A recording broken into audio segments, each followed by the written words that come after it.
नमस्कार, देवभूमि समाचार में आपका स्वागत है। मैं आपके साथ दिव्या पांडे। बुलेटिन की शुरुआत करेंगे जहां भारतीय जनता युवा मोर्चा की राष्ट्रीय उपाध्यक्ष नेहा जोशी ने नई दिल्ली की नवनियुक्त मुख्यमंत्री रेखा गुप्ता से शिष्टाचार भेंटकर उन्हें बाबा केदारनाथ धाम की प्रतिकृति भेंट की। तो वहीं नेहा जोशी ने सीएम रेखा गुप्ता को मुख्यमंत्री बनने पर शुभकामनाएं दी और चारधाम यात्रा पर हेतु उत्तराखंड आने का न्योता भी दिया। तो वहीं इस अवसर पर उत्तराखंड बाल संरक्षण अधिकार आयोग की अध्यक्ष डॉक्टर गीता खन्ना भी मौजूद है।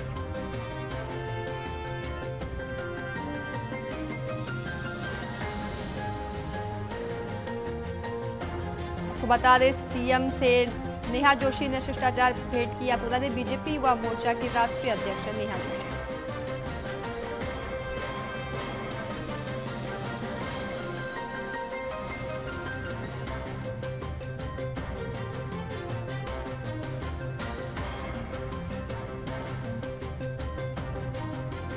वहीं सीएम से नेहा जोशी ने मुलाकात की। नवनियुक्त सीएम से रेखा गुप्ता से मुलाकात की गई है। बता दें, बीजेपी युवा मोर्चा की राष्ट्रीय उपाध्यक्ष है नेहा जोशी। तो यह सीएम से मुलाकात की गई। आपको बता दें, नवनियुक्त सीएम रेखा गुप्ता से मुलाकात की गई है। बीजेपी युवा मोर्चा की राष्ट्रीय उपाध्यक्ष है नेहा जोशी। बता दें, सीएम से नेहा जोशी ने शिष्टाचार भेंट की है।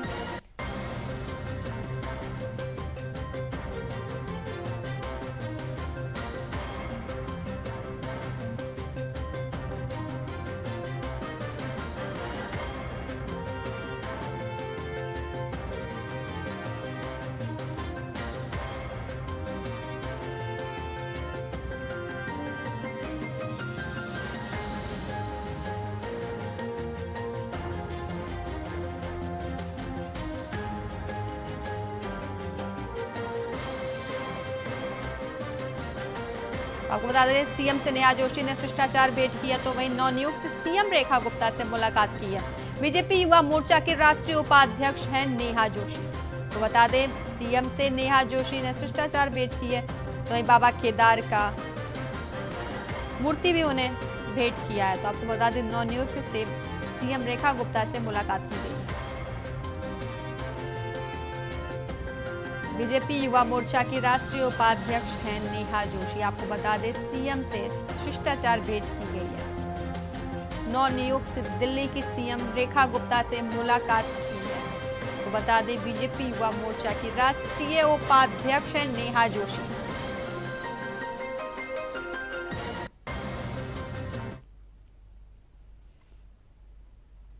तो वहीं पूर्व मंत्री प्रेमचंद अग्रवाल के इस्तीफे के बाद द्वाराहाट से कांग्रेस विधायक मदन सिंह बिष्ट का कहना है कि प्रेमचंद अग्रवाल को पहले ही मंत्री पद से इस्तीफा दे देना चाहिए था। तो वहीं आपको बता दें कि विधानसभा सत्र के दौरान विधायक मदन सिंह बिष्ट के साथ ही मंत्री प्रेमचंद अग्रवाल की कहासुनी भी हुई थी, जिसके बाद मामले ने तूल पकड़ लिया था। इससे जुड़े तमाम मुद्दों पर मदन सिंह बिष्ट से हमारे चैनल हेड अवनीश प्रेमी ने खास बातचीत की है। क्या कुछ कहा इस दौरान, आइए आपको सुनवाते हैं। द्वाराहाट से विधायक मदन बिष्ट मेरे साथ हैं और ये वही विधायक है जिनके साथ प्रेमचंद अग्रवाल की कहासुनी विधानसभा में हुई थी। जी, काफी हंगामा उस समय रहा। नहीं, हंगामा तो जब हमारे राज्यपाल जी बजट पे अभिभाषण दे रहे थे, हमने पहले ही तय कर रखा था सबने कि इस बार जो बजट आ रहा है उस पर हमने विरोध करना है। अब विरोध करना हमारा फर्ज है, हम अपोजिशन के लोग हैं। अच्छा, हम छात्र नेता रहे हैं तो हमारी आवाज़ जरा दूसरी कड़क टाइप की है, तो हमने सरकार के खिलाफ जोर जोर से नारे लगाने चालू किए। तो मेरी तरफ को बड़े गूर के मंत्री जी देख रहे थे और ऐसे करके बड़े उसमें गुस्से टाइप के थे। लेकिन तब भी हमारे बड़े नेताओं ने कहा कि नहीं, मैं तो झगड़े के दूसरे मूड में था जब वो मुझे देख रहे थे। लेकिन हमारे एक बड़े वशिष्ठ प्रीतम भाई वो इन्होंने मेरे हाथ खींचा और लेकिन फिर भी उन्होंने अपनी घमंडता, देखो इन लोगों के अंदर कितना बड़ा घमंड आ गया है। फिर बाहर जाके अपने चैम्बर में जा रहे हैं, उसके बाद प्रेस को कह रहे हैं कि मदन बिष्ट जी ने शायद उसमें शायद नहीं कहा इन्होंने, उनका शराब पी रखी थी इसलिए वो हंगामा कर रहे हैं। अच्छा, हम ये बात हमें शाम को पता लगी तो हम हाउस से चले गए थे। तो उसी के बाद में जो ये कहानी बनती गई और फिर आगे आपने देख भी लिया होगा। अब ये पहाड़ का तो अपमान उन्होंने किया, बाद में हमें ये पता लगता कि इन्होंने साले शब्द का यूज किया है, तो उस समय हाउस में नहीं सुनाई दिया। यदि हमें ये पता लगता कि इन्होंने साले शब्द का यूज किया तो हम तो उसी से बताते मंत्री को। आप ये कह रहे हैं कि उस समय आप किसी और मूड में थे। किसमें? आपने कहा कि उस समय जिस तरह आपकी तरफ घूर के देखा तो आप किसी और मूड में थे, मतलब इस मूड में थे, उत्तेजक मूड में थे, तो क्या करते आप? फिर जो करते वो देख लेते, वो तो हाउस ही देख लेता है। लेकिन हमारे साथियों ने हमें पीछे की तरफ खिसकाया, तब मैं जाके चुप रहे। नहीं तो हम तो दिखाते उसी समय कि मदन बिष्ट कौन है। इन मदन बिष्ट को हम भी बहुत पुराने समय से जानते हैं, दिल्ली यूनिवर्सिटी के समय से। तो उस समय क्या रूप रहता? उस समय आप देखते फिर क्या रूप रहता, लेकिन हमारे साथियों ने हमें पीछे कर दिया, इसलिए हम चुप हो गए। काफी गुस्सा आया होगा? गुस्सा तो बहुत था, मैं तो क्या करता वो तो हाउस ही बताता उस दिन, लेकिन हम चुप रहे। जो हमने कहा चलो उसके अंदर की बात है, अपने सदन की बात है, थोड़ा सा उसमें समझदारी रखी जाए। उनके अंदर घमंड है तो हमारे अंदर तो घमंड नहीं है ना, लेकिन गुस्सा और रोष तो हमारे अंदर था। मदन जी, आपने भी कहा कि पहाड़ मैदान की बात हुई है और जिस तरह उन्होंने पहाड़ को कहा है तो उसका रिएक्शन भी देखने को मिला। बीजेपी ने हटा दिया, उनको इस्तीफा दे दिया है। अब क्या कहेंगे आप? नहीं, वैसे खुद ही इन्होंने इस्तीफा, जो इन्होंने बात पहाड़ के खिलाफ की। आपको लगता है कि सरकार का प्रेशर रहा होगा, पार्टी हाईकमान का प्रेशर रहा होगा? प्रेशर तो है, बिना प्रेशर के नहीं रीजन, लेकिन मानवता यहाँ आप बताइए, रेल के इतने एक्सीडेंट हो जाते हैं, रेल मंत्री इस्तीफा दे, इनके यहाँ तो इस्तीफा देने का कोई कारण ही नहीं है। ये तो पहली बार जितना दबाव पड़ा होगा तब जाके उन्होंने इस्तीफा दिया। और फिर पहाड़ और प्लेन्स की बात कहाँ से आ गई, आप मुझे बताइए। 70 विधानसभाएं हैं, कौन सी ऐसी विधानसभा है जिसमें हमारे पहाड़ के लोग नहीं है? पहाड़ प्लेन्स की कोई बात नहीं, इसमें कुछ लोग इसको पहाड़ प्लेन्स की बात तूल देने की कोशिश कर रहे हैं, लेकिन 70 विधानसभा में, चाहे वो खटीमा विधानसभा हो, चाहे वो उसके बराबर वाली विधानसभा हो, कहीं भी विधानसभा हो, कम से कम पहाड़ का हर विधानसभा में व्यक्ति 25% 30% व्यक्ति पहाड़ का रहता है। इसलिए हम पहाड़ और उसकी बात। आपने तो खुद दिल्ली में राजनीति की है, डीयू के आप अध्यक्ष रहे हैं। अब जिस तरह का माहौल पैदा हो रहा है, पहाड़ मैदान ये सब कैसे देख रहे हैं आप? देखिए, मैं आपको बताऊं, 10 साल से हमारा राजनीतिक का जो है, राजनीतिक करने का समीकरण और राजनीतिक मान मर्यादा को बिल्कुल ध्वस्त कर दिया गया। आज हम अपने बड़े दुखी मन से कहते हैं, स्वाभिमान की राजनीतिक होती है, स्वाभिमान की राजनीतिक होती है। यदि हमारा स्वाभिमान गिर के हम राजनीति करेंगे तो हमें राजनीतिक नहीं करना चाहिए। लेकिन हम लोग और हमारे लोग या कोई भी लोग हों, आज स्वाभिमान को गिरा के राजनीति कर रहे हैं, वो हमें पसंद नहीं। अभी क्या माहौल नजर आ रहा है आपको राजनीति का? अब देखिए, हमारे संगठन को जरा, संगठन को हाउस में तो हम अपना काम करेंगे, हम अपना काम अपने क्षेत्र में भी करते हैं, हम अपना काम अपने जिले में भी करते हैं, हम अपना काम दूसरे क्षेत्रों में भी जाके, लेकिन संगठन को हमें सबसे पहले मजबूत करने की जरूरत है। क्योंकि इनके पास संगठन है, इनके पास नेता नहीं है। इनके पास संगठन है, मैं तो मानता हूं इस चीज को, और इनके पास नेता नहीं है। हमारे पास नेता है पर संगठन नहीं। इसलिए संगठन को मजबूत करने की बहुत आवश्यकता है। तो आपकी राय क्या है, किस तरह संगठन को मजबूत किया जाना चाहिए? आपके पास भी अनुभवी लीडर है, हरीश रावत है, करण महारा हैं, बहुत पुराने लीडर प्रीतम सिंह है, गणेश गोदियाल हैं।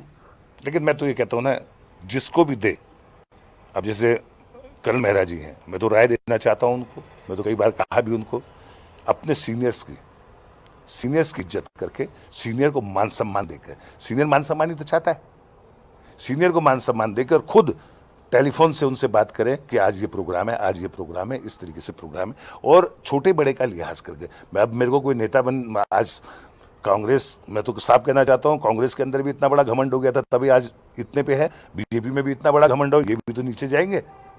घमंड ज्यादा दिन किसी का नहीं टिकता है। प्रेमचंद अग्रवाल हो चाहे भारतीय जनता पार्टी का, घमंडी तो था। जिस तरीके से घमंड में उसने कह दिया सड़क छाप के हैं, भाई सड़कों पे आंदोलन करके तो हमें ये राज मिला है। और वो आंदोलनकारी लोग जिन्होंने सड़क पे आके सब कुछ किया, आज इनके अंदर कितना बड़ा घमंड आ गया। इनके प्रदेश अध्यक्ष कह रहे हैं सड़क छाप। तो ऐसे लोगों को भी हमें देखना पड़ेगा जो हमें। जी, जो प्रेमचंद अग्रवाल है उन्होंने तो इस्तीफा दे दिया है, आज की तारीख में विधायक वो हैं, लेकिन अब मांग उठ रही है पार्टी के अंदर भी और बाहर भी कि जो खंडूरी हैं श्रीमती, उनके खिलाफ भी कार्रवाई हो। प्रेमचंद, ये जो आपके भट्ट जी हैं, उनके खिलाफ भी कार्रवाई हो। उन्होंने भी इस तरह की बयानबाजी की है। देखिए, हम तो सड़क की बात कर सकते हैं, हम आंदोलन की बात कर सकते हैं, हटाना तो इनके बस की है ना। हटाएंगे तो इनके ही बीजेपी के लोग हैं, बीजेपी की सरकार है, बीजेपी के मंत्री हटाएंगे ये लोग। हम विरोध जरूर कर सकते हैं, वो तो आज इनको जो देना पड़ा, रिजाइन देना पड़ा, वो रिजाइन इनको 10 दिन पहले दे देना चाहिए था। फिर आपका रुख क्या रहता? कुछ नहीं, हमारा कुछ रुक नहीं रहता, लेकिन मानवता के हार पे इन पर वो देना पड़ता है कि आप रिजाइन, आपको कि भाई ये इस तरीके से है, मेरे से गलती होगी, मैं इसमें रिजाइन देता हूँ। और अब जो इतने दिन बाद दिया है उस पर क्या रिएक्शन है? अब ये तो दबाव में दिया होगा ना, इनकी पार्टी के दबाव में दिया होगा ना, हमारे दबाव में तो नहीं दिया, लेकिन दबाव हम लोगों ने बढ़ा दिया था। हम लोगों ने गैरसैंण में कोई एमएलए गैरसैंण नहीं गया, लेकिन मैं भी कम से कम 40-50 गाड़ियां लेके मैं भी गैरसैंण गया, क्योंकि हम उत्तराखंडी हैं, हमें उत्तराखंड से प्यार है, और उत्तराखंड के लिए हमें सींचने के लिए हमें कुछ भी करना पड़े, अपनी जान भी न्यौछावर करनी पड़ेगी, उसको भी हम करने के लिए तैयार हैं। मदन जी, अब प्रेमचंद अग्रवाल ने इस्तीफा दे दिया है और भी पद खाली हैं, तो आपको क्या लगता है किस तरह, एक तरह से देखा जाए कि समीकरण बैठाएंगे और किस किस को आपको उम्मीद लग रही है और किस आधार पर मंत्रियों का चयन यहाँ पर सरकार या मुख्यमंत्री करेंगे? यदि मैं इनकी सरकार का मालिक होता तो मैं आपको बता देता। सरकार विपक्ष में हैं आप लोग, अनुभवी रहे हैं, या हम इतने बड़े जर्नलिस्ट होते कि हम पहले बता देते। अरे जब 3 साल से इन्होंने मंत्री नहीं बनाए, इनकी तो दादागिरी और इनकी वो देखिए ना अब कितनी बड़ी है। यदि मैं इनका प्रभारी मंत्री होता, इस बीजेपी का प्रभारी मंत्री होता या कुछ होता ऊपर का, तब मैं बता देता। कौन राजनीति तो बारीकी से देखा है ना, अपने छात्र संगठन से उठे हैं, अगर मंत्रियों का चयन होगा किस आधार पर होगा, अनुभवी, ये जानना चाह रहा हूँ आप। आपसे मैंने पहले ही क्या कह दिया था कि राजनीति का 10 साल के अंदर राजनीति का ग्राफ बहुत नीचे गिरा है। हमें भी अब राजनीति करने में और विधायकी कहने में भी शर्म आती है, इसलिए इनका कुछ पता नहीं है, इनका ये तो समझते ही नहीं, क्योंकि घमंड बहुत हो गया ना। ये घमंड के चक्कर में तो पहाड़ वालों को गाली दे दी इन्होंने, घमंड के चक्कर में तो इन्होंने सड़क छाप कह दिया। यदि घमंड वो नहीं होता, इनको क्या पता किस तरीके से राज्य बना, किस तरीके से वो हुआ। वो अपने को आंदोलनकारी कहते हैं। जंतर मंतर पे सबसे पहले टेंट लगाने वाला मदन सिंह बिष्ट था, मैं भी छात्र नेता था उस समय, उसके बाद की बात है। तो ये नहीं, ये सब कुछ होती है भावनाओं के अनुसार और लोगों को देखते अनुसार। मैं तो आज कह रहा हूँ, यदि पहाड़ इसी तरीके से चलता रहा तो पहाड़ के लोगों का तो भविष्य तय नहीं है। रोजगार नहीं है, आप बताइए, खेती बाड़ी नहीं है, हॉस्पिटल नहीं है, शिक्षा नहीं है, इसके बारे में कुछ सोच रहे हैं आप? मुझे बताइए। आप बिल्डिंग खड़ी करना चाहते हो, 40 करोड़ 50 करोड़ की बिल्डिंग खड़ी कर दो, लेकिन हॉस्पिटल खड़ा कर दोगे, लेकिन उसमें डॉक्टर नहीं है तो क्या फायदा? आज अल्मोड़ा जिले में 121 इंटर कॉलेज हैं, 121 इंटर कॉलेज में एक प्रिंसिपल नहीं है। आज से 6 महीने पहले दो प्रिंसिपल थे, वो भी रिटायर होगा। आज 121 इंटर कॉलेजों में पूरे अल्मोड़ा जिले के अंदर एक नहीं। तो सोच नहीं है ना कि मंदिर की सोच में ले गए, हिंदू मुसलमान की सोच में ले गए, लेकिन सोच होनी चाहिए सिर्फ। आज हिमाचल कहाँ है? हम बहुत आगे है। मैं तो कहता हूं उत्तर प्रदेश के पैटर्न को हटा के यदि हम शिक्षा और चिकित्सा में हम यदि हिमाचल पैटर्न को अडॉप्ट कर ले तो हमारा प्रदेश अग्रणी रहेगा। ये तो मदन बिष्ट जो साफ तौर पर कह रहे हैं कि कांग्रेस संगठन को मजबूत करने की जरूरत है और कहीं ना कहीं जो बीजेपी की सरकार है, घमंडी सरकार हो, यही कारण है कि इस पूरे मामले को हिंदू मैदान का तूल दे दिया गया, जो किसी भी सूरत में अच्छा नहीं है। देहरादून से इंडिया वॉइस के लिए कैमरामैन हर्ष उनियाल के साथ अवनीश प्रेमी। रुकेंगे छोटे से ब्रेक के लिए, जल्द हाजिर होंगे। ब्रेक के बाद एक बार फिर से देवभूमि समाचार में आपका स्वागत है। खबरों में आगे बढ़ेंगे, जहां ऋषिकेश के विधायक पर पूर्व कैबिनेट मंत्री प्रेमचंद अग्रवाल द्वारा विवादित बयान के बाद मुख्यमंत्री को अपना इस्तीफा दिए जाने के बाद वैश्य समाज के लोगों द्वारा उनके समर्थन में आज हरिद्वार के देवपुरा चौक पर प्रदर्शन कर प्रदेश सरकार से मांग की गई है। राधे कहा गया है कि उत्तराखंड सरकार जल्द ही प्रेमचंद अग्रवाल को पुनः ससम्मान मंत्री पद दे।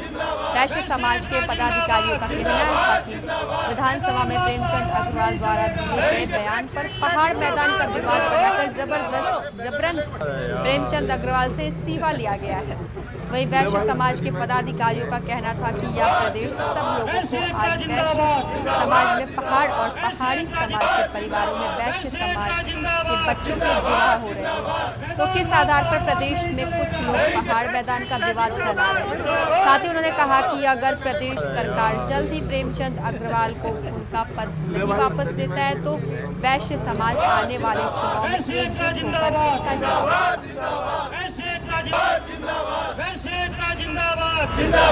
हम लोग ये चाहते हैं कि वैश्य समाज का जो एकमात्र नुमाइंदा के रूप में श्री प्रेमचंद अग्रवाल जी हमारी सरकार में यहाँ पर थे, उनको जिस प्रकार से एक साजिश के तहत एक बयान को मोड़ तोड़कर पेश करने पर उनके विरुद्ध ये कार्रवाई की गई, इससे पूरा वैश्य समाज आहत है। और हम ये चाहते हैं कि वैश्य समाज का जो सम्मान वो बरकरार रहे और हमारे नुमाइंदे के रूप में जो माननीय प्रेमचंद अग्रवाल हमारा एकमात्र विधानसभा में मेंबर है, उन्हें समुचित सम्मान मिले, उन्हें वापस उनका स्थान मिले, उनको उसी तरह से वहां पर पुनः जो है उन्हें पद पर आसीन किया जाए। नहीं मिलता तब क्या करेंगे आप? स्थान नहीं मिलता तो वैश्य समाज के लोग देखिए शांत प्रवृत्ति के लोग हैं और हम सब लोग उत्तराखंड से जुड़े हुए लोग हैं।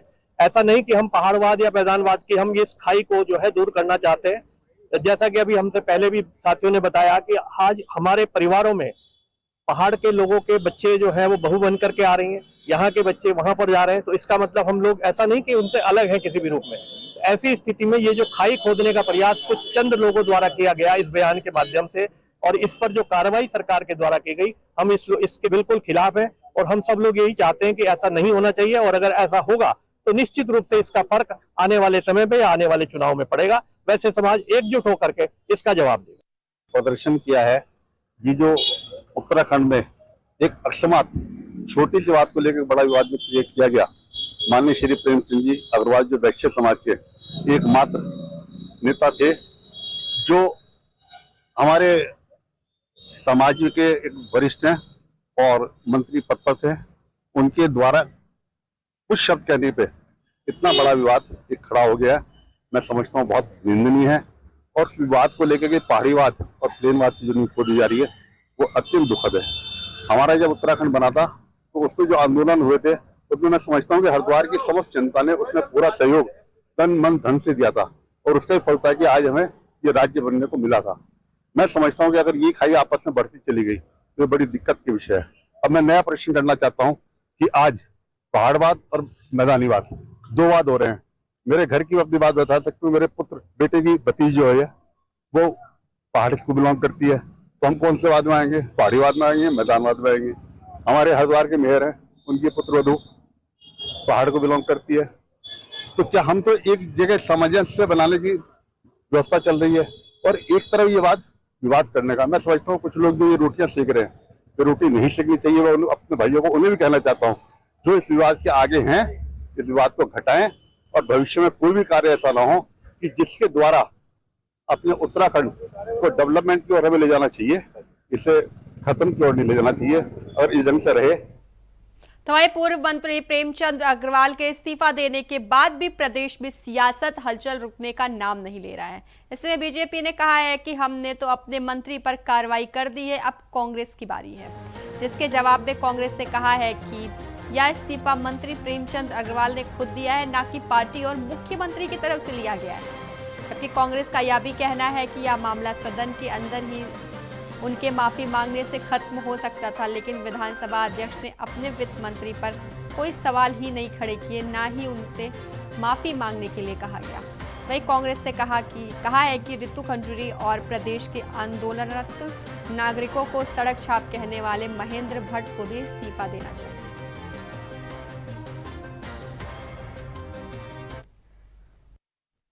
कि भारतीय जनता पार्टी अगर इस तरीके की बात कर रही है कि उन्होंने कार्यवाही कर दी, तो मुझे कहीं से भी ये सूचना अभी तक नहीं मिली कि पुष्कर सिंह धामी जी ने प्रेमचंद अग्रवाल से इस्तीफा मांगा था या नहीं, और उन्होंने खुद अपना इस्तीफा जो है देने का कार्य किया। इसके पीछे क्या षड्यंत्र है ये भारतीय जनता पार्टी समझ सकती है। रही बात धामी जी की, हरीश धामी जी की, जो उनका वो वीडियो था, उस वीडियो के बाद उन्होंने खुद जो है एक वीडियो जारी करके ये बोला था कि ये वीडियो मॉफ्ट किया हुआ है और इस वीडियो में वो अपने साथी के साथ कुछ पर्सनल बात कर रहे थे जिसको किसी ने अलग तरीके से पेश करने का कार्य किया है।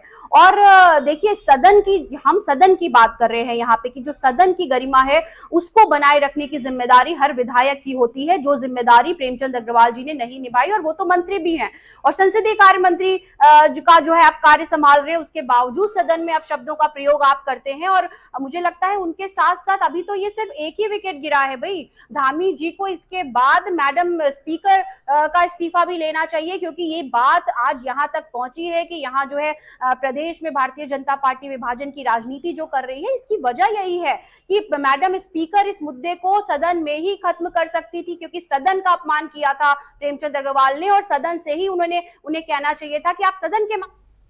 तो वही खबर देहरादून से, जहां निकाय चुनाव संपन्न होने के बाद पहली बार राजधानी देहरादून में नगर निगम बोर्ड बैठक आयोजित की गई। तो वही बैठक में मेयर सौरभ थपलियान, नगर आयुक्त नमामि बंसल समेत जिले के 100 वार्डों के पार्षदगण भी मौजूद रहे। वही बैठक में उन तमाम पहलुओं पर चर्चा की गई जो नगर निगम इस कार्यकाल में महत्वपूर्ण साबित होंगे, क्योंकि अब जल्द ही स्वच्छता सर्वेक्षण भी किया जाना है, जिसके चलते ज्यादातर विषय शहर के भीतर सफाई व्यवस्था को और भी बेहतर बनाने को लेकर रहे।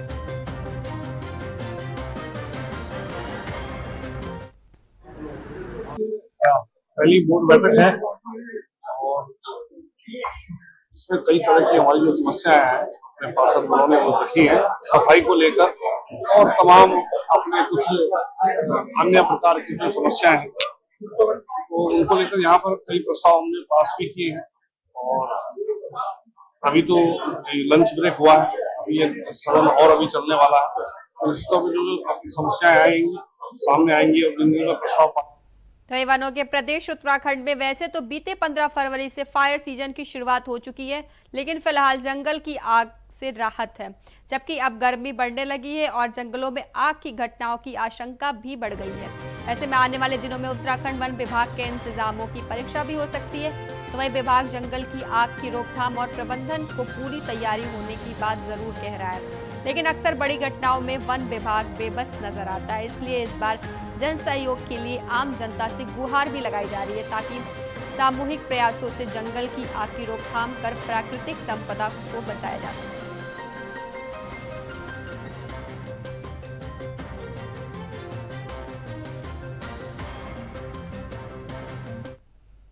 तो एक खबर हरिद्वार से, जहां बहादुरपुर जट हत्याकांड में मुख्य आरोपी सहित 6 लोगों को गिरफ्तार कर 2 तमंचे और कारतूस बरामद किए गए हैं। बता दें, उत्तराखंड के लोगों से गाली गलौज के वीडियो को लेकर विधायक खानपुर से रंजिश हुई थी, तो वहीं गांव के हालात काबू में रखने के लिए भारी संख्या में पुलिस और पीएससी को भी तैनात किया गया था।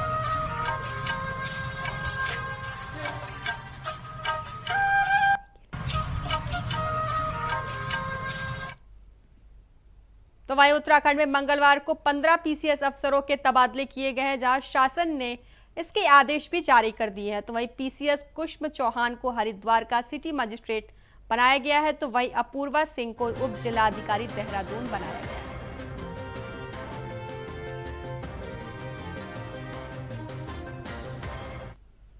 देवभूमि समाचार में फिलहाल के लिए बस इतना ही। बने रहें इंडिया वॉइस के साथ। नमस्कार।